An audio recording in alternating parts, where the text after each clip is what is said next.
Fellow Ambazonians, Happy New Year once more. On Saturday, the 7th of February, 2026, we will be organizing our maiden town hall. This is a mega town hall event. It will commence at 9 p.m. Ambazonia time. I want everyone to be present. I want those who are for and those who are against our freedom to be present. Everyone born of Ambazonia blood, in whose veins the blood of Southern Cameroon flows, you are invited. This is our moment to encourage ourselves to hear some things we should know about, and those we should not know for now, we may not, to strategize and encourage, to make certain announcements for all of us. And if you have contributions, come forward. If you have some ideas, if you have questions, bring them forward so that we can lay our blueprint for the year and roll out our strategies for the year for everyone who will be present.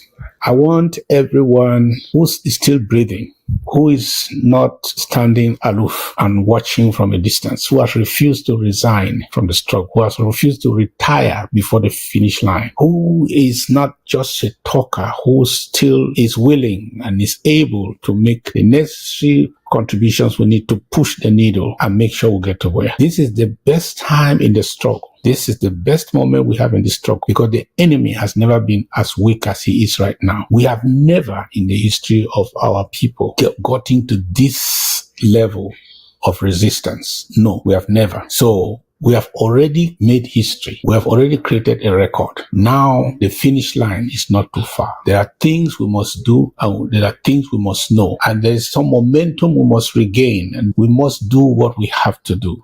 I'm inviting you to come. Please come. You don't need to like me to come. I don't need to like you to be there.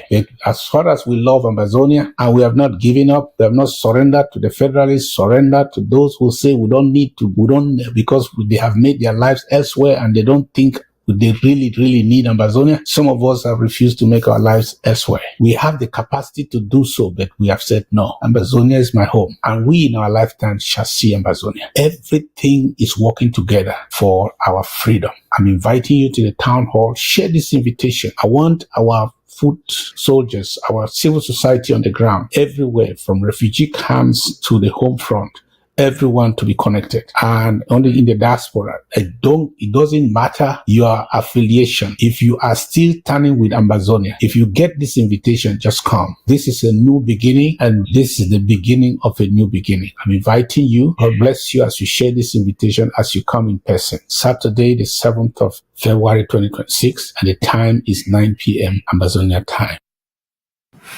Well, how do we now distinguish between the innocent and the complicit when power binds them to the same name? The Jeffrey Epstein case continues to loom over our world, not merely as a criminal scandal, but as a chilling symbol of what happens when immense power operates without scrutiny. It reminds us that when wealth, influence, and proximity to authority collide, that cruelty can flourish quietly, often hidden in plain sight. We see the greatest tragedy is not only the lives harmed and futures stolen, but the silence that allowed such barbarism to persist for so long. Now, in a world that too often looks away, justice for victims becomes negotiable, delayed or denied altogether. And perhaps one of the most unsettling consequences of this reality is how association alone has become corrosive, where the mere mention of a name alongside Jeffrey Epstein is instinctively regarded as vile, regardless of evidence or intent.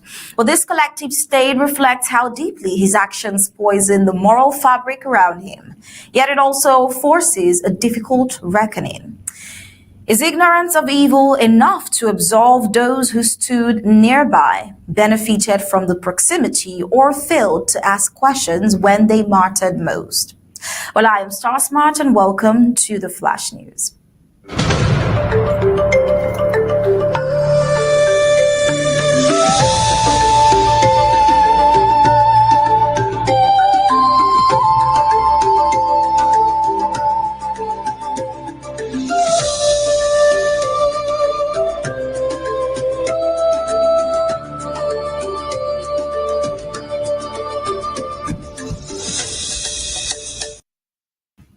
a massive new release of previously sealed documents tied to the investigation of Jeffrey Epstein, totaling roughly 3 million pages.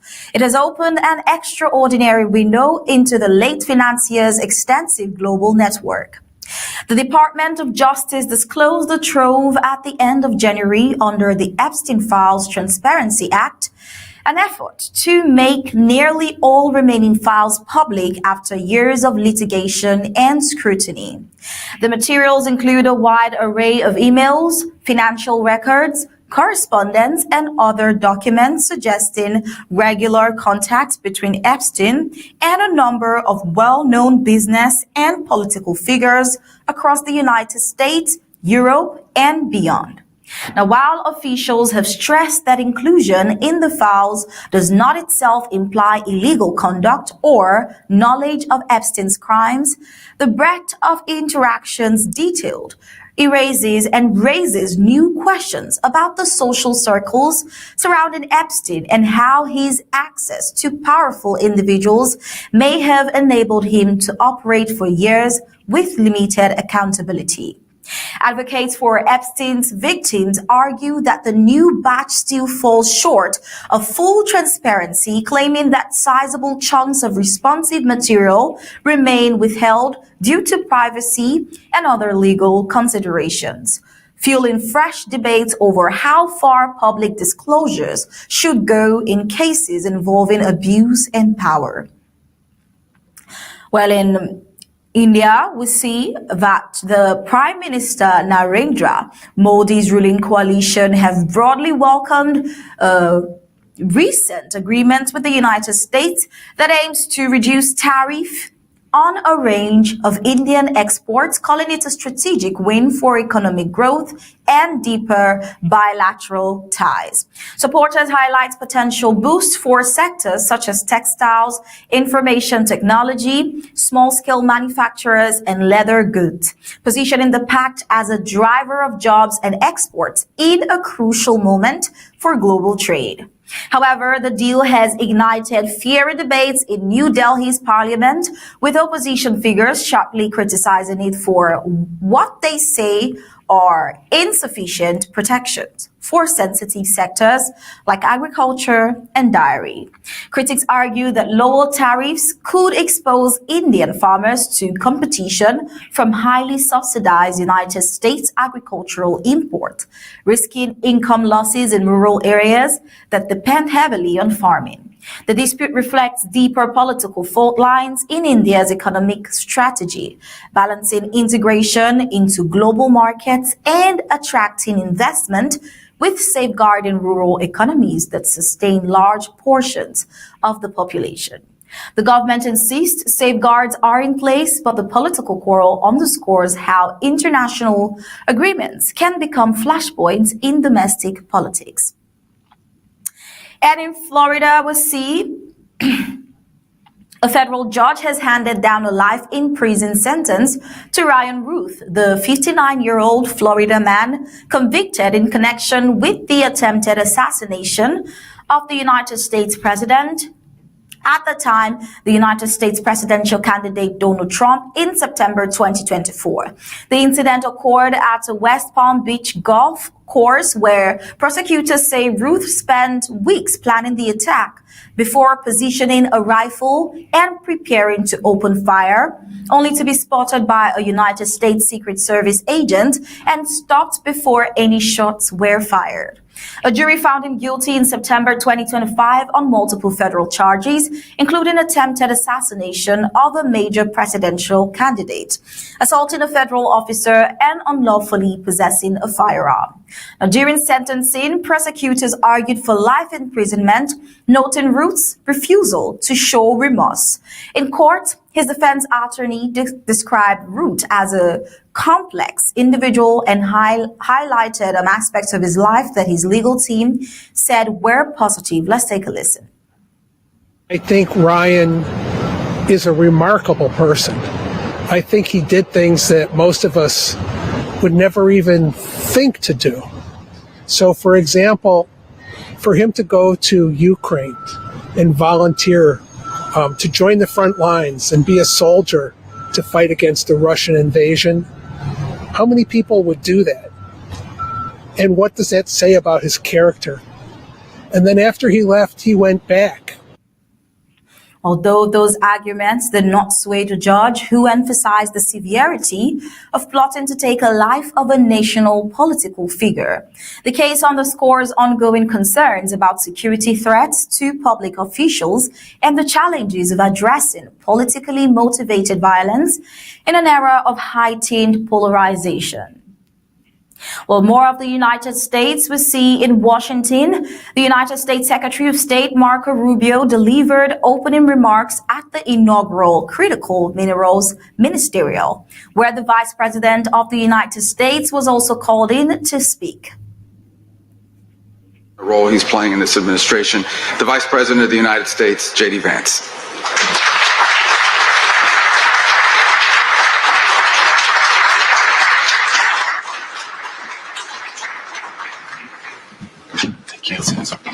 Well, good morning, everybody, and thank you all for being here. We're honored by the presence of so many world leaders, and it speaks to the importance of what Secretary Rubio and the team are working on to fix this critical minerals issue.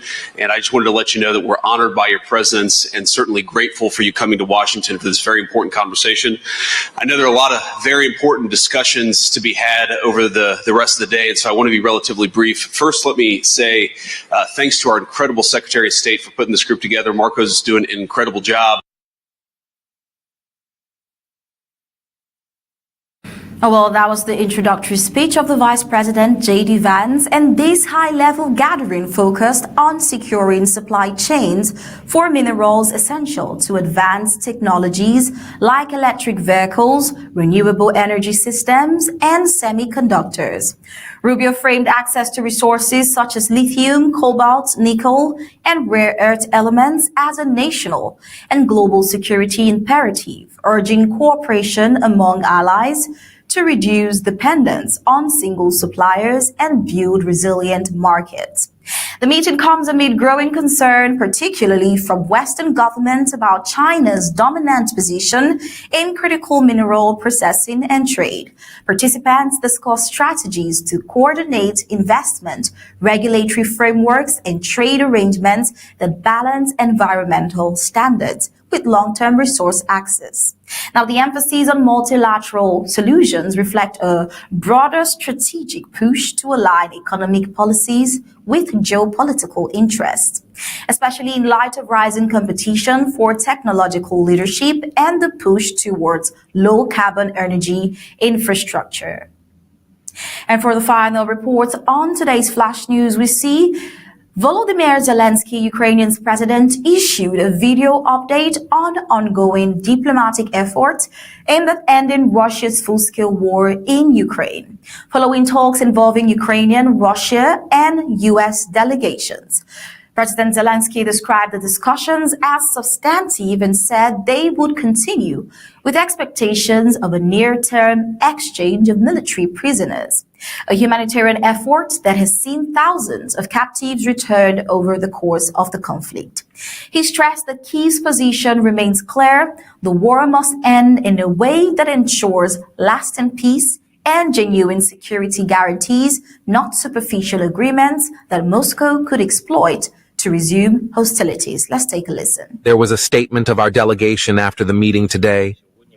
There was a three-way format. There were also contacts of the team from the American side: Rostem Umirov, Kirilo Budanov, David Rahamia. The guys were in touch. We discussed the intermediate summaries of the talks on this day. It will continue tomorrow. There will also be a significant step. We expect the exchange of military prisoners in the near future. It is necessary to return the prisoners to their homes. In general, our Ukrainian position is very clear: the war must be ended in a real way. Russia itself must be ready for this. Also, partners must be ready to ensure this in a real way, with their real guarantees of security, with their real pressure on the aggressor.